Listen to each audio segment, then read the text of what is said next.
श्रीमन्नारायण। श्रीमद्भागवत महापुराण कथा का 11वां अध्याय।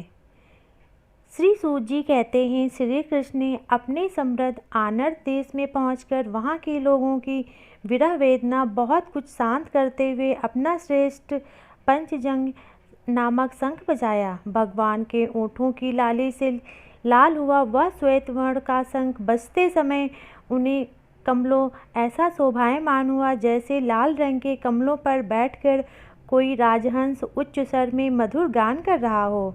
भगवान के शंख की वह ध्वनि संसार के भय को भयभीत करने वाली है। उसे सुनकर सारी प्रजा अपने स्वामी श्री कृष्ण के दर्शन की लालसा से नगर के बाहर निकल आई। भगवान श्री कृष्ण आत्म रज और अपने आत्मलाभ से ही सदा सर्वदा पूर्ण काम है। फिर भी जैसे लोग बड़े आदर से भावना से सूर्य को भी दीपदान करते हैं, वैसे ही अनेक प्रकार की भेंटों से प्रजा ने श्री कृष्ण का स्वागत किया। सबके मुख कमल प्रेम से खिल उठे। वे हर्षगत वाणी से सबके संरक्षक भगवान श्री कृष्ण की ठीक वैसी स्तुति करने लगे जैसे बालक अपने पिता से अपनी तोतली बोली से बातें करता है।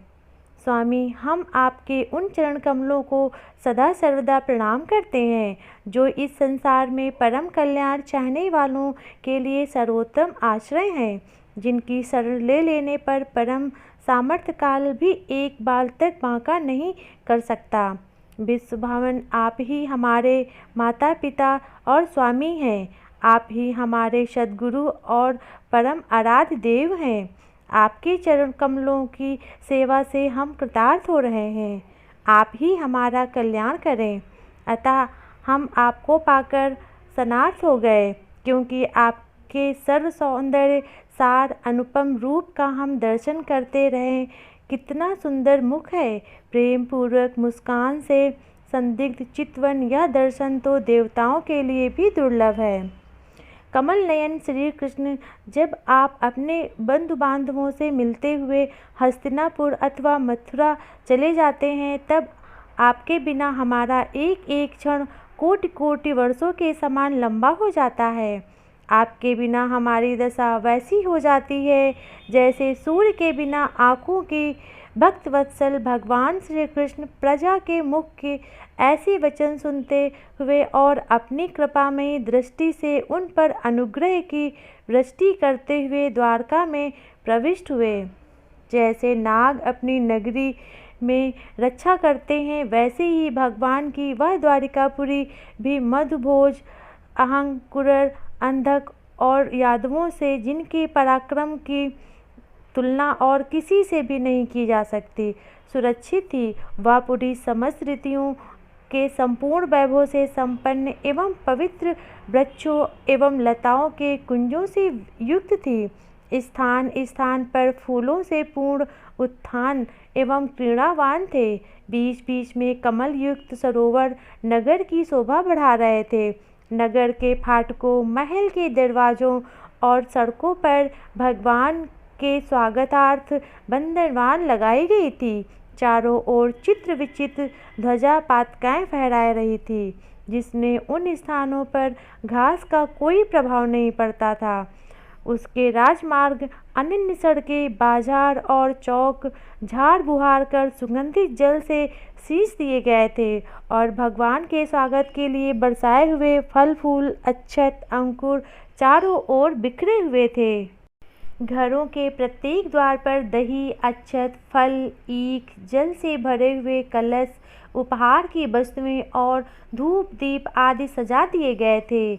वासुदेव, अक्रूर, उग्रसेन, उद्र, पराक्रमी, बलराम, चंद्रगुप्त एवं ब्रह्म जब यह सुना कि हमारे प्रियतम भगवान श्री कृष्ण आ रहे हैं, तब उनके मन में इतना आनंद उमड़ा कि उन लोगों ने अपने सभी आवश्यक कार्य, सेना पर बैठ और भोजन आदि छोड़कर प्रेम के आवेग से उनका हृदय उछलने लगा। वे मंगल कुशल के लिए एक गजराज को आगे करके मांगलिक सामग्रियों से सुसज्जित ब्राह्मणों को साथ लेकर चले। शंख और सुरही आदि बाजे बजने लगे और देवध्वनि होने लगी। वे सब हर्षित होकर रथों पर सवार हुए और बड़ी आदर बुद्धि से भगवान की अगवानी करने चले।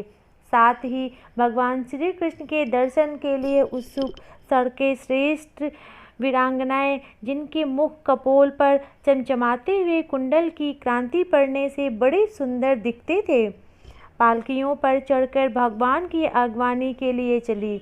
बहुत से नट नाचने वाले, गाने वाले, विरत बजाने वाले, सूत, मगध और भगवान श्री कृष्ण के अद्भुत चरित्रों का गायन करते हुए चले।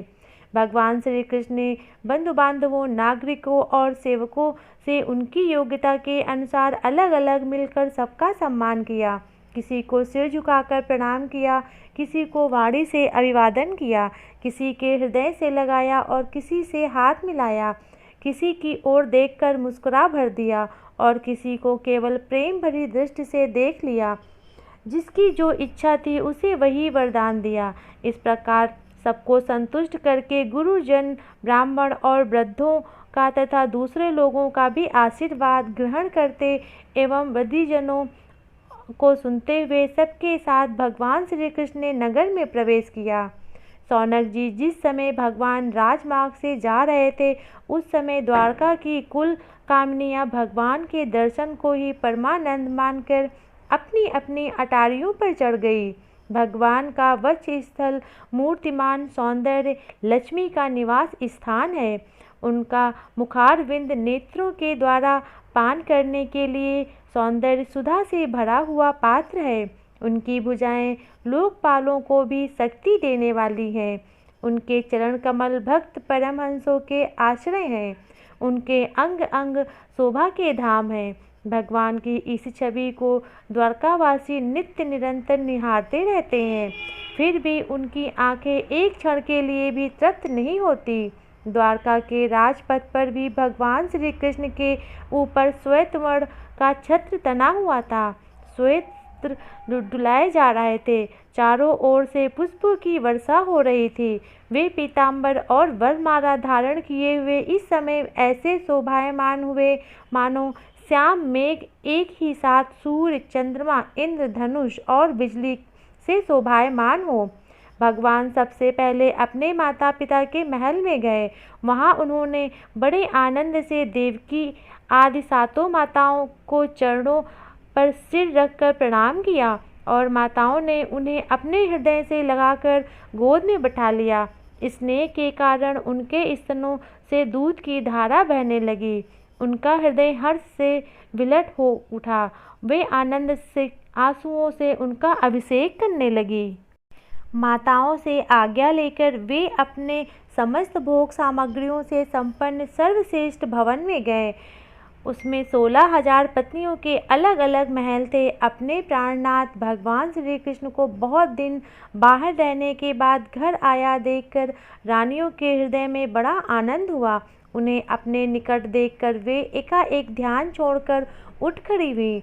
उन्होंने केवल आसन को ही नहीं बल्कि उन नियमों को भी त्याग दिया जिन्हें उन्होंने पति के प्रवासी होने पर ग्रहण किया था। उस समय उनके मुख और नेत्रों से लज्जा छा गई। भगवान के प्रति उनका भी भाव बड़ा ही गंभीर था। उन्होंने पहले मन ही मन, फिर नेत्रों के द्वारा और तत्पश्चात पुत्रों के बहाने शरीर से उनका आलिंगन किया। सौनक जी उस समय उनके नेत्रों में जो प्रेम की अश्रु छलक रहे थे, उन्हें संकोचवश उन्हें बहुत रोका, फिर भी विवशता के कारण वे ढलक ही रहे थे। यद्यपि भगवान श्री कृष्ण एकांत में सर्वदा ही उनके पास रहते थे, तथापि उनके चरण कमल उन्हें पद पद पर नए नए जान पड़ते। भला स्वभाव से ही चंचल लक्ष्मी, जिन्हें एक क्षण के लिए भी कभी नहीं छोड़ती, उनकी सनिधि से किस स्त्री की तृप्ति हो सकती है। जैसे वायु बांसों के संघर्ष से दानव दल पैदा करके उन्हें जला देती है, वैसे ही पृथ्वी के भारभूत और शक्तिशाली राजाओं के परस्पर फूट डालकर बिना शस्त्र ग्रहण किए ही भगवान श्री कृष्ण ने उन्हें कई अक्षौहिणी सेना सहित एक दूसरे से मरवा डाला और उसके बाद आप भी उपराम हो गए। साक्षात परमेश्वर ही अपनी लीला से इस मनुष्य लोक में अवतरित हुए हैं और शास्त्रों रमणीय रत्नों में रहकर उन्होंने साधारण मनुष्य की तरह क्रीड़ा की, जिनकी निर्मल और मधुर हंसी उनके हृदय के उन्मुक्त भावों को सूचित करने वाली थी, जिनकी लज्जित चितवन की चोट से बेसुध होकर विश्व विजयी कामदेव ने भी अपने धनुष का परित्याग कर दिया था।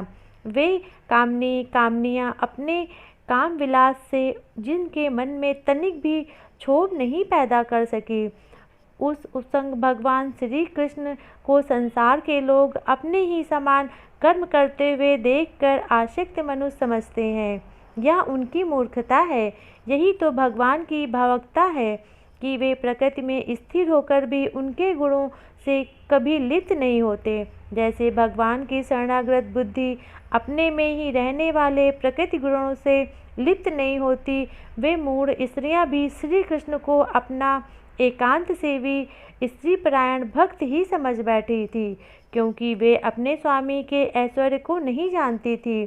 ठीक वैसे ही जैसे अहंकार से वृत्तियां ईश्वर को अपने धर्म से युक्त मानती हैं।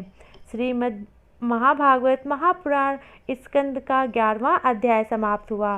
प्रेम से बोलो जय जय श्री राधे।